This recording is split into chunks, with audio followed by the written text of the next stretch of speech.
This video for you.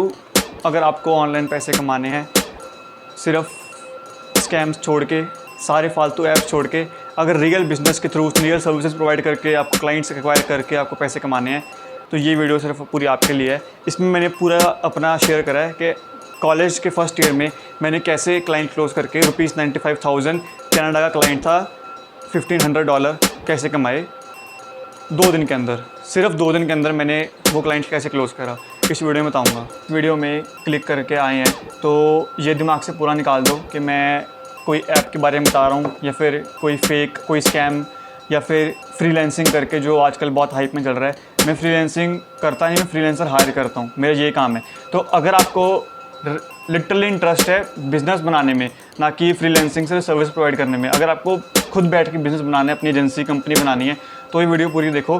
और अगर hard work में बिलीव करते हो तो देखो कि आप अपने पूरे महीने, घंटे, 4, 5, 6 घंटे एक दिन में लगा सकते हो तो देखो, वरना वीडियो आपको किसी काम की नहीं है, क्योंकि स्टार्टिंग में इतना टाइम लगेगा।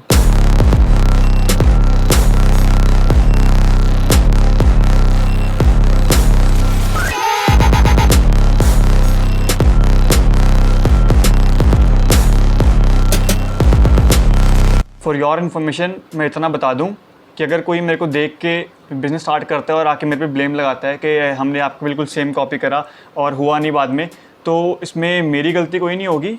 बिकॉज़ मैं आपको पहले बता दूं कि मैं इस इंडस्ट्री में 2 साल से ऊपर से हूं, और बेसिकली सिर्फ इस एजेंसी वाले इंडस्ट्री में 2 साल से ऊपर से हूँ, और मैं बिज़नेस रन करता है मेरे को 3-4 साल हो गए। मैं एक्चुअली 15 साल का था तब से डिजिटल मार्केटिंग में कुछ ना कुछ सीख रहा हूँ, और स्टार्टिंग से मैंने बहुत काम करा है। अर्न कुछ नहीं कर रहा था पहले, 2-3 साल हो गए मेरे को कुछ अर्न करे, अब जाके मेरी अर्निंग स्टार्ट हुई है, और मैं कह सकता हूँ कि अच्छी लेवल की अर्निंग स्टार्ट हुई है, जो कि मैं अच्छी जगह लगा सकता हूँ। ठीक है, तो सबसे पहली बात, मेरे को एजेंसी स्टार्ट करने का आइडिया कहाँ से आया? एजेंसी स्टार्ट करने का मुझे आइडिया आया कि हमें कोई बिज़नेस बनाना है, ना कि 2 कोर्स यहाँ बनाए, 2 कोर्स वहाँ बनाए, या फिर किसी और के लिए काम करा। ये नहीं करना था मुझे खुद बिज़नेस बनाना था पूरा। तो उस टाइम एजेंसी बहुत चल रही थी, मैंने थोड़ा बहुत यूट्यूब पे सुना, कोर्सेज़ लिए, अच्छे बंदों के कोर्सेज़ लिए, अच्छी जगह इन्वेस्टमेंट करी, सेमिनार्स अटेंड करे, और सब कुछ सीखा कि एक्चुअली होता क्या है। और मेरे को इतना एक्सपीरियंस था कि मैं YouTube ads, Facebook ads, SEO, website creation, funnels, इन सब के काम अच्छे से कर चुका था, इन सब में मेरा हाथ बैठा हुआ था। तो मैं बिजनेसेस के लिए उनकी सर्विस प्रोवाइड कर सकता था आराम से, इन सब चीज़ों के लिए। और फिर एक्चुअली हमने सोचा कि एक्चुअली मेरे दोस्तों के साथ हमने स्टार्ट करी थी ये एजेंसी, जो अभी भी हम रन कर रहे हैं। और हमने इसमें क्या करा था कि हम स्टार्टिंग से हमारा बिल्कुल पॉइंट क्लियर था कि आफ्टर एक्वायर 2 और 3 क्लाइंट्स हम कंपनी पूरी, एजेंसी पूरी आउटसोर्स करने वाले हैं। और मैं खासकर इस पे पूरा फुल टाइम नहीं करूँगा। एक क्लाइंट क्लोज होने के बाद, मतलब एक बेस बनने के बाद मैं इस पे फुल टाइम नहीं करूँगा, क्योंकि मेरे को और भी बहुत सी ट्राई करनी है। मैं कॉलेज में हूँ, फर्स्ट ईयर मेरा अभी ख़त्म हुआ है, छुट्टियाँ चल रही हैं जब मैं वीडियो रिकॉर्ड कर रहा हूँ। आप जब भी वीडियो देखोगे तो मेरे को पता नहीं, बट अभी जब मैं रिकॉर्ड कर रहा हूँ वीडियो, मेरा फर्स्ट ईयर ख़त्म हुआ है, और मैं फर्स्ट ईयर का आपको बता रहा हूँ अभी कि कैसे मैंने अर्न करे। तो अब वीडियो शुरू कर रहे हैं हम। तो यहाँ तक सिर्फ इंट्रोडक्शन था कि आपको थोड़ा बेसिक इंट्रो होना चाहिए आपको कि मैं क्या करता हूँ, क्या हो। अगर आप वीडियो पहली बार देख रहे हो, जर्नी बहुत सिंपल है बट आसान नहीं है। तो हमारा क्या, मेरे को बिजनेस के लिए सर्विसेज प्रोवाइड करनी थी। मैं फ़नल्स बना सकता था उनके लिए, वेबसाइट क्रिएशन कर सकता था, वेबसाइट डिज़ाइन करवा सकता था, SEO कर सकता था, फ़नल्स तो मैं बोल चुका हूँ, फेसबुक एड, यूट्यूब एड्स, ये मैं सारा संभाल सकता था। तो हमारी एजेंसी थी, उससे पहले मैं अर्न कर चुका था ऑलरेडी। ये मेरा फर्स्ट टाइम नहीं था जब मैंने ये 95,000 के क्लाइंट क्लोज करा था। ये मेरे एक्चुअली बाद के क्लाइंट थे जब मैं वापस एक्टिव हुआ था। तो उसके बाद, उसके पहले हमने एक्वायर कर चुके थे। तो मैं आपको बता रहा हूँ कि मैं कॉलेज में कैसे अर्न करा था। उससे पहले जो अर्न करा था उसमें मुझे कोई ज़्यादा डीपली इन्फॉर्मेशन थी, बट उसके बाद जब मैं बहुत डीप गया तो मेरे को और अच्छा पता चलता गया, मतलब कैसे रन करता है, कैसे सब कुछ अंदर बिजनेस में जाके कैसे करना है, और बहुत नई चीज़ें पता चलती हैं जब आप घुसो किसी चीज़ में। हम सबको लगता है कि हमें सब पता है, बट अभी मुझे भी खुद में अगर बोलूँ तो मुझे भी ऐसी चीज़ें नहीं है जो मेरे को हर चीज़ पर हर दिन मेरे को पता चलती हैं कि अच्छा ऐसा भी कुछ होता है कि इसको भी करना पड़ता है ऐसे हमें।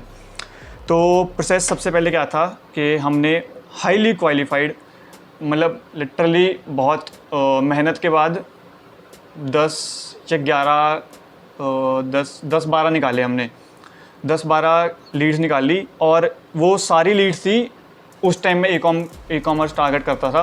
तो मैं आपको पहले ही बता दूं कि अभी मैं ई कॉमर्स के बारे में नहीं बात करने वाला, आने वाली वीडियोस में जो मैं आगे वाले बताने वाला हूँ कम बात करूँगा। बट उस टाइम में ई कॉमर्स टारगेट करता था। तो ई कॉमर्स में क्या होता है कि हमको उनका प्रोडक्ट है वो सेल करवाना होता है। तो मैंने highly qualified e com agency, e com companies ढूंढी एंड उनको रीच आउट करा। रीच आउट सिर्फ ऐसे रीच आउट नहीं कर दिया, मैं बताता हूँ क्या प्रोसेस था।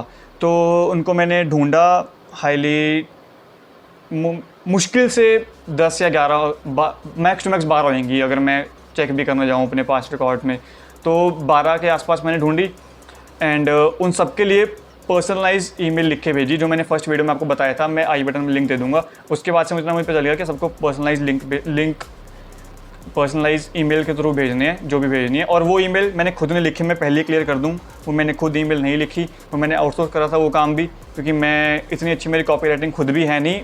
टू बी ऑनेस्ट मैं कर सकता हूँ, बट मेरे को चाहिए था कि क्लाइंट क्लोज होना ही चाहिए, मेरे को रिस्क नहीं लेना था, अपने आप से चैलेंज था। तो हमने क्या करा, हम सब ने मिल के वही 12 को ईमेल लिखवाई सबसे और सबको भेजी। उन 12 में से मुश्किल से हमारा जो ओपन रेट होगा, हमने ओपन रेट उसमें से 7-8 बंदों ने ओपन करी ईमेल एंड 5-6 का रिस्पांस भी आया। एंड उन 5-6 में से हमने 3 के साथ मीटिंग बुक करी। इतना मुझे अच्छे से याद है कि हमने 3 के साथ मीटिंग बुक करी थी एंड उन 3 में से मैंने एक क्लोज़ करा था। उसको मैंने क्या सर्विस प्रोवाइड करी थी, यूट्यूब एड्स। उसकी ई बाइक्स के ब्रांड था। ब्रांड का नाम मैं नहीं बताऊंगा, बट अभी मैं बताऊं तो वो ब्रांड वेरीफाइड है और बहुत अच्छा है और बहुत अच्छा कर रहा है अपनी सर्विस के लिए। एंड उस ब्रांड को हम टारगेट करा था और वो ब्रांड हमारे साथ क्लोज भी हुआ था। तो हमने क्या करा, उनको यूट्यूब एड्स की सर्विसेज प्रोवाइड करके दी। मतलब वो वीडियो हमें से करवाएंगे, वीडियो क्रिएशन से लेकर एडिटिंग से लेके उसको करवाने तक, क्योंकि एक फेसबुक एड्स अलग चीज़ होती है और यूट्यूब एड्स में क्वालिफाइड कस्टमर आएंगे आपके पास, क्योंकि आपको फेसबुक एड्स की तरह सिर्फ एक फ़ोटो लगा के अपलोड करके ऐड नहीं चलानी, उसके पीछे बैक एंड में बहुत काम होता है। फेसबुक ऐड में सिर्फ आपको फ़ोटो वीडियो छोटी सी होएगी, वो आप करके चला सकते हो। यूट्यूब वीडियो में आपको नहीं करना, उसका बैक एंड में बहुत काम होता है एंड वो आपको पूरा संभालना पड़ता है। एक एक चीज़ वो हमने संभाली थी, उसके हमने चार्ज करे थे। और पहले क्लियर कर दूँ, इसमें हमारा कोई वीडियो मेकिंग या फिर कोई भी जो हम काम उसने करवाना है, फॉर एग्जांपल जो एड स्पेंड है वो उसका ही होगा। ये सिर्फ हमारा एक तरह से सैलरी दी है उसने, एक तरह से हमें काम करने के उसने पैसे दिए कि ये काम आप संभाल रहे हो, उसके पैसे हैं, ठीक, प्रोवाइड करी। ठीक है, तो इसके बाद हमने उसे मीटिंग में लाया और क्लोज़ करने से पहले हमने मीटिंग क्लोज़ करी एंड देन कॉन्ट्रैक्ट हमारा था मिनिमम 3 महीने का, कि हम उसके साथ 3 महीने काम करेंगे, कि हम उसको 3 महीने का बेसिकली कॉन्ट्रैक्ट था कि 3 महीने से पहले ना वो हमें छोड़ सकता है ना हम उसे छोड़ सकते हैं। लीगली बाउंडिंग थी कॉन्ट्रैक्ट के लिए, वो पूरा अलग चीज़ में आ जाता है। फ़िलहाल आपको ध्यान देना है क्लाइंट क्लोज करने में, क्लाइंट आउटरीच करने में। तो ये था मेरा बेसिक बिजनेस मॉडल। और जो वो 95,000 थे उसमें से वो सारा प्रॉफिट नहीं था, उसमें जो सारा आउटसोर्स करके काम जो बचता है। पर मैं आपको सिर्फ एक बता रहा हूँ कि अगर ये तो सिर्फ 2 दिन का काम था, जो 2 दिन में हमने सारा कुछ करा था, ईमेल लिखवाई, भेजी, बात करी, क्लाइंट क्लोज करा, ऑन द स्पॉट पेमेंट ली, on the spot contract sign करा, डन। सब काम 2-2.5 दिन के अंदर हुआ था पूरा। एक्चुअली रात को मीटिंग हुई थी हमारी, हाँ, तो 2.5 दिन हो गए थे अगर टेक्निकली देखा जाए तो। 2.5 दिन के अंदर सारा काम हुआ था। तो मैं इस वीडियो में कुछ ये शेयर नहीं करा कि आपको सेम आप करके अगर आप कॉपी करोगे ये सब चीज़ करके, जो मैं पास में वीडियो में शेयर करा है कि अगर आप ये करके कर लोगे तो आपको भी सेम हो जाएगा। बट मैं इतना गारंटी दे सकता हूँ, अगर आप हार्ड वर्क के साथ स्मार्ट वर्क के साथ करोगे ना हर एक चीज़, कॉपी पेस्ट ईमेल मत भेजो। सबसे पहली बात, अपनी जो तुम्हारी लीड्स हैं उसे हाईली क्वालिफाइड रखो। कोई भी एरे को टारगेट मत करो जो तुम्हें पे नहीं कर सकता, जो तुम्हारे सर्विस के लायक ही नहीं है, बेसिकली जो तुम टारगेट करना ही नहीं, जिसका तुम खुद काम नहीं करना चाहोगे उसका तुम क्यों क्लोज कर रहे हो, क्यों उसे ईमेल भेज के फालतू काम कर रहे हो। उतनी मेहनत करो ही मत, उसको भेजो ही मत ईमेल। थर्ड पॉइंट क्या होगा तुम्हारे पास, तुम्हारी जो कंपनी है उसमें काम आउटसोर्स करना सीखो। कभी भी सारा काम खुद के मत करो। बेसिकली लेसन्स हैं जो मैंने एक्सपीरियंस से शेयर कर रहा हूँ। सारा काम नहीं, आधा काम कम से कम तुम अपना आउटरीच रखो, जो आउटरीच बोल रहा हूँ, सारा काम तुम अपना बाहर वाले आउटसोर्स करो, ताकि तुम सेल्स पे ध्यान दे पाओ अपनी कंपनी की, अपने क्लाइंट्स पे ध्यान दे पाओ। क्लाइंट्स को रेवेन्यू देना, वो तुम उसके लिए टीम हायर करोगे, उसके लिए फ्रीलांसर्स हायर करोगे। मैं वीडियो की स्टार्टिंग में बोला था कि मेरे को कोई फ्रीलांसर बनना नहीं था, इसलिए मैं स्टार्टिंग में फ्रीलांसर भी करा, मतलब मैं उसमें फेल हुआ था बहुत बुरी तरह जाके। मैं आपको पहले बता दूं, मैं उसमें एक भी क्लाइंट एक्वायर कर नहीं पाया था। फाइवर पे मैंने शुरू करा था, अपवर्क पे मैंने शुरू करा था, दोनों में फेल हुआ था मैं बहुत बुरी तरह से। और दोनों में लिटरली मैं इतना अच्छा काम कर सकता था किसी की सर्विस प्रोवाइड करने के लिए, बट किसी ने मेरे से करवाया नहीं, क्योंकि उसमें टाइम मेरी गिग रैंक नहीं करती थी। अभी भी करूँ, अभी भी उस पर नहीं करवाएंगे। अगर मैं उनको बताऊँ कि मैं किन किन ब्रांड के साथ काम कर चुका हूँ, तो वो शायद करवाएंगे मेरे से अब मेरे साथ काम, अगर मैं वहाँ पे गया भी। पर मैं वहाँ पे नहीं जाने वाला, क्योंकि मुझे पता है मेरा काम यहीं पे बन जाएगा। तो मैं फ्रीलांसर्स हायर करता हूँ। मैं क्या करता हूँ, अपना प्रॉफिट मार्जिन रख के उनको फ्रीलांसर को सारा काम दे देता हूँ, जो कि मेरे से काम मेरे लिए काम कर देंगे कम लेवल पे। और उनको कोई मतलब नहीं, अगर आप सोचो ना कि उनको वो क्यों नहीं हायर कर लेते, वो क्यों नहीं क्लोज कर लेते क्लाइंट जो वहाँ पे बैठे हैं, उनको कोई मतलब नहीं है। उनके पास ऑलरेडी हमारे जैसे 10-15 हैं जो उनको हर उनके क्लाइंट से 2-2 टारगेट मिल रखे हैं। वो ऑलरेडी, अगर मैं उनको $1,500 में से $500 उसको भी पे कर रहा हूँ ना, $500-600, तो ये मान लो कि उसके पास $500 वाले 10 क्लाइंट्स और हैं, तो वो उन 10-20 से और कमा रहा है। तो उसको इससे कोई मतलब नहीं है कि आप आगे उसके कितने की बेच रहे हो सर्विसेज। उसको इतना मतलब है कि उसको जब उसका काम हुए तो उसको पूरे टाइम पे उसकी सैलरी मिलनी चाहिए, उसका फ्रीलांसिंग का प्रोजेक्ट का उसको काम के पैसे मिलने चाहिए। उसको तो सिर्फ ये मतलब है। बैकएंड में तुम्हारे साथ कोई भी दिक्कत हो, चाहे तुम्हारा क्लाइंट चला जाए, तुम्हारा कॉन्ट्रैक्ट टूट जाए, उसको उससे कोई मतलब नहीं, उसको तुम्हें पेमेंट करनी पड़ेगी तो तुमने फ्रीलांसिंग में उसको हायर करा है। ठीक है, ये तुम्हारा बेसिक मॉडल रहेगा अगर तुम मेरे हिसाब से चल रहे हो, अगर मेरी वीडियो के हिसाब से कर रहे हो। स्टार्टिंग में हम बोल रहा हूँ, स्टार्टिंग से तुम कभी आउटसोर्स मत करो। स्टार्टिंग में तुम पहले 1 या 2 क्लाइंट तक तो अपने पास रखो। मैं हमेशा से स्टार्टिंग में वीडियो में बोलता हूँ, कम से कम 2 क्लाइंट तक तुम कुछ आउटसोर्स करना है तो थोड़ा थोड़ा से स्टार्ट करो, सारा आउटसोर्स मत करो, बल्कि अपने जो बेसिक बिजनेस का जो मॉडल है उसे अपने हाथ में रखो, जो कि सेल्स हो गया, आउटरीच हो गया, मीटिंग्स होगी, ये तुम अपने हाथ में रखो। बाकी जो तुम फिर भी आउटसोर्स कर सकते हो, पर जो बेसिक मॉडल है, जो हमारा बिजनेस पूरा चलना है, उसको तुम अपने हाथ में रखो, वरना बिजनेस हाथ से निकल जाएगा तुम्हारे खुद से, अगर तुम ढंग से मैनेज नहीं करोगे। ठीक है, तो यहीं तक था पूरा वीडियो का। और इस वीडियो में मैंने सिर्फ कुछ इन्फॉर्मेशन सिर्फ इतनी दी है, थोड़ा सा एक्सपीरियंस शेयर करके, कुछ टेक्निकली दिखाया नहीं है वो कि मैंने क्या करा, कैसे करा। आने वाली वीडियोस में मुझे टॉपिक्स के आप रिकमेंडेशंस दो। लिटरली मैं टॉपिक्स ढूंढ रहा हूँ जो मेरे को बनाने चाहिए, या फिर मेरे को ढूंढ रहा हूँ कि लोग क्या हायर कर रहे हैं। तो मेरा सिर्फ इतना काम हेल्प कर दो कि मेरे को सिर्फ बता दो कि मेरे को क्या बनाना है तुम्हारे लिए, कि मेरे को ढूंढना ना पड़े कि किसी यूट्यूब पे जाके, क्योंकि मेरे पास इतना टाइम नहीं होगा कॉलेज में या फिर और भी काम करते हुए कि मैं टॉपिक्स ढूंढूं। तुम मुझे टॉपिक्स बताओगे, मैं उस टॉपिक्स पे अपने एक्सपीरियंस के साथ साथ जो मेरे को पता है, जो मैंने काम करा है, उसके बाद मैं पूरी वीडियो बना के पब्लिश कर दूंगा कुछ दिनों के अंदर। ठीक है, तो बस यही तक था मेरा काम। और अब आपको अगर शेयर करना है इस वीडियो को, तो इस वीडियो को शेयर करो अपने दोस्तों के साथ जिनका माइंड बिजनेस माइंड सेट है, जिनके साथ आप चाहते हो बिजनेस स्टार्ट करना। तो उनको आइडिया दो कि आप, कुछ ज़रूरी नहीं है कोई बहुत बड़ी इन्वेस्टमेंट करके बिजनेस स्टार्ट करना है।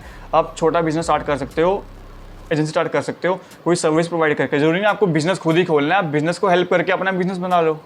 मैं क्या करता हूँ, मेरा ऐसा कोई कंपनी बिज़नेस नहीं है कि मैं सॉफ्टवेयर प्रोवाइड कर रहा हूँ, सॉफ्टवेयर बना रहा हूँ। मैं क्या करता हूँ, जो जिनके ऑलरेडी बिज़नेस चल रहे हैं बहुत अच्छे, उनको बिज़नेस में उनकी हेल्प करके अपना बिज़नेस बनाता हूँ। मेरा काम सिंपल मोटिव ये है, और मैं हमेशा से यही करता आ रहा हूँ, हमेशा स्टार्टिंग से। और मैंने जितने भी प्रोडक्ट सेल करे हैं, उसके बाद मैं सारे सर्विस बेस्ड बिजनेस में ही रहा हूँ, और सिर्फ स्टार्टिंग के 1-1.5 साल छोड़ के। बिजनेस स्टार्ट करना है ना, तो इस वीडियो को सिर्फ अपने तक मत रखो, इस वीडियो को आके शेयर करो उनके साथ, जिनके साथ आपको बिज़नेस करने का आपने कभी भी ट्राई करा, अपने कॉलेज फ्रेंड के साथ, अपने चाइल्डहुड फ्रेंड के साथ, जिनके साथ आपने कभी भी सोचा कि आप बिज़नेस करोगे। जैसा कि मैं स्टार्टिंग से बचपन से करता आ रहा हूँ, कोई भी चीज़ सोचता था उसका बिज़नेस बना के छोड़ते थे हम, मैं और मेरे दोस्त। स्टार्टिंग से हमारा यही हिसाब था, हम हर चीज़ में बिज़नेस ढूंढ लेते थे कि कैसे करके क्या इसमें अपना प्रॉफिट बना सकते हैं। ठीक है, तो उनके साथ आप शेयर करो और स्टार्ट करो। बस आपको यही सोचना कि हमको क्या टैक्सेस फाइल करने पड़ेंगे, क्या लोग कुछ होता नहीं है पर पहले पहुंच जाते हैं, हमें ये करना पड़ेगा, वो करना पड़ेगा, टैक्सेस कैसे करेंगे, कॉन्ट्रैक्ट कैसे बनाएंगे, हम वेबसाइट कैसे बनाएंगे, हम क्लाइंट से फ़ोन पे बात कैसे करेंगे, हम मीटिंग में बात कैसे करेंगे। भाई तुम पहले आउटरीच तो करो। तुमने किसी को ईमेल भेजी है? आज तक ईमेल भेजी? कभी लिखी है ईमेल? नहीं, किसी को नहीं आती ईमेल कैसे लिखते हैं। तुम पहले नॉलेज लो, स्टार्ट तो करो एटलीस्ट। उसके बाद तुम्हें अपना सब जैसे तुम एक बार घुस जाओगे ना, क्लाइंट से बात करोगे, 1 क्लाइंट, 2 क्लाइंट, 3 क्लाइंट, 4 क्लाइंट तक बना दोगे, 5वां क्लाइंट तुम अपने आप तुम्हें पता चल जाएगा कि चाहते हैं क्या वो सुनना तुमसे। ठीक है, तो इस पे ध्यान दो, बिज़नेस पे ध्यान दो, अपने फालतू चीज़ों को छोड़ो दिमाग से, और बस बिज़नेस पे ध्यान दो। मेरे तो बस यही रहता है।